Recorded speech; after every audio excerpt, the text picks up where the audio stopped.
Medication-free remission from type 2 diabetes is possible and sustainable, and there's no question about that. Well, that's not entirely true. We know remission is possible and sustainable, but what are the key ingredients for long-term success in remission from type 2 diabetes? What does a person need to do to go from having out-of-control blood sugar and metabolic dysfunction to getting their blood sugar under control, their metabolic health in order, and getting off medications? That's the core question to which we will build in this video, after reviewing critical data published on a 5-year study from Virta Health, assessing diabetes remission among 120 incredible human beings. So, without further ado, let's delve into it. I want to start by describing what I mean by diabetes remission, then describe the Virta Health model, and finally discuss the results before moving into a broader discussion about diabetes remission in our society. Diabetes remission is having an HbA1c, a marker of average blood sugar, of less than 6.5%, while also being off all blood sugar lowering medications. For obvious reasons, diabetes remission is thought to confer protection against the ravages of the disease.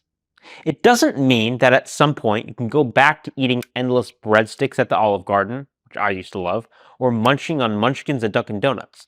You do not develop a metabolically gifted set of adipocytes, fat cells, or a superhero pancreas.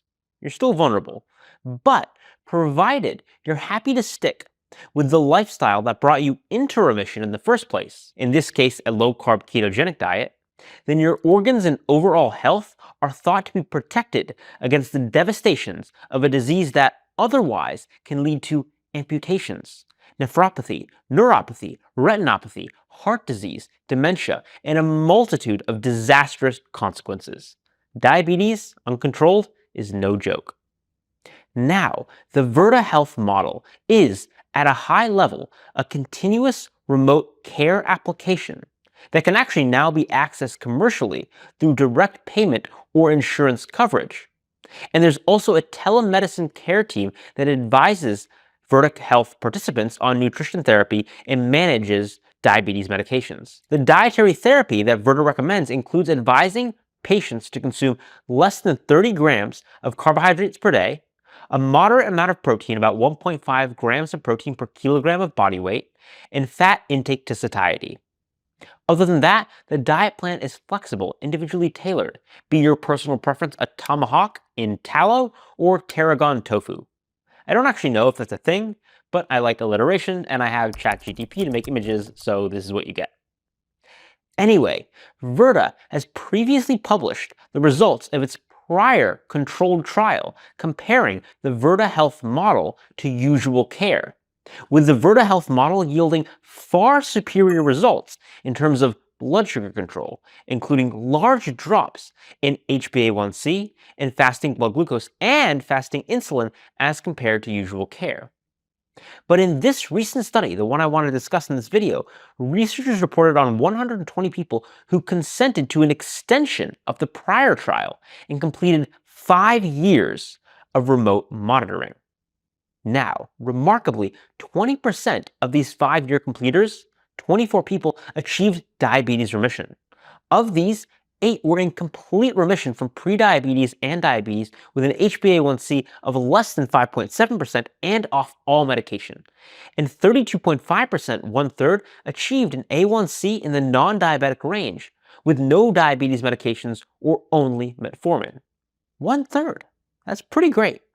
But how should you think about these numbers in context? Because I'm sure there are some of you who are impressed, but others who may even be underwhelmed. Maybe you were expecting a majority to achieve complete remission at 5 years. But consider these 3 really important facts. First, with regards to the study population, at baseline, these people were very poorly off. The average weight was 117 kilograms or 258 pounds with an average of 8 years since diabetes diagnosis at the start of the study. Second, these are free living human beings dealing with all the complexities and challenges that come with living in a modern food environment and in the modern social norm ecosystem, with constant sugar pushing and dietary booby traps galore. You know the type, I don't even need to give you examples. Third, diabetes is often presented to patients as a chronic, progressive, and irreversible disease. The status quo, it assumes remission can't be achieved or that it's too hard, so it's not even worth talking to patients about. Despite that, through an app and telemedicine in the Virta Health program, 20% of those who stuck through it did achieve remission, with some even achieving complete remission after 5 years with an HbA1c in the 5% range and off all medications. The point? It's possible. Remission is possible. These data prove that, and these data provide hope. I'll also point out that even among those who did not achieve remission, the vast majority exhibited massive improvements in health, including increased HDL cholesterol, the so-called good cholesterol, decreased insulin resistance scores, weight loss, and decreased inflammation.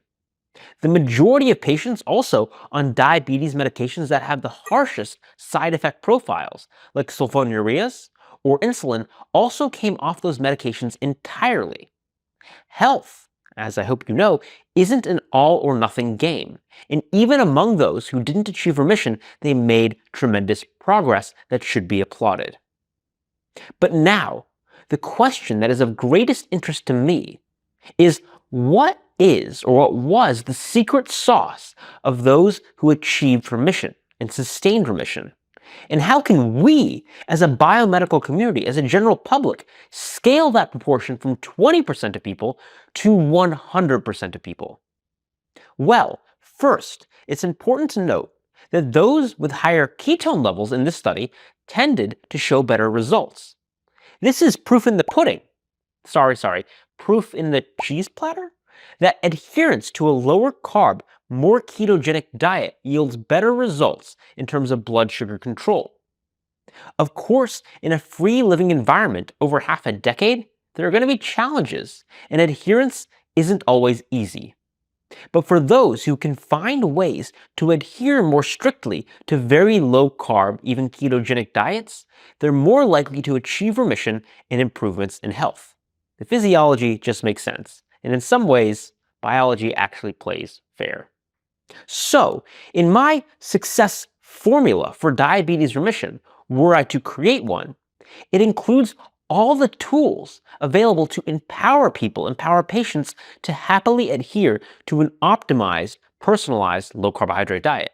This includes education on metabolic health, some of the things we're doing here on this channel, support communities, biofeedback tools like continuous glucose monitors, and, more broadly, placing patients' data in their own hands. Your data in your own hands. That is individual empowerment. The final ingredient in the formula to diabetes remission and, more broadly, metabolic health success is, in my opinion, stimulating broad social change. Yes, your health is your personal journey, but it's also a communal responsibility. We construct and shift social norms together. If you adopt lifestyle changes and become a case study in reclaiming your own health, then your family and friends may follow.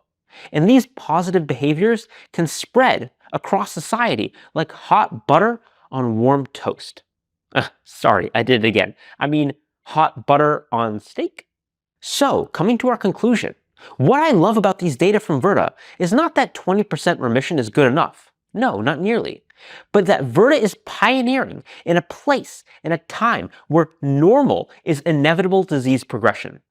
They're providing proof of what's possible, and in that way shifting cultural norms until, to paraphrase the late great Sarah Hallberg, a critical mass of individuals is reached, such that diabetes remission becomes the norm, and remission and hope become mutually reinforcing dance partners in a more metabolically healthy society.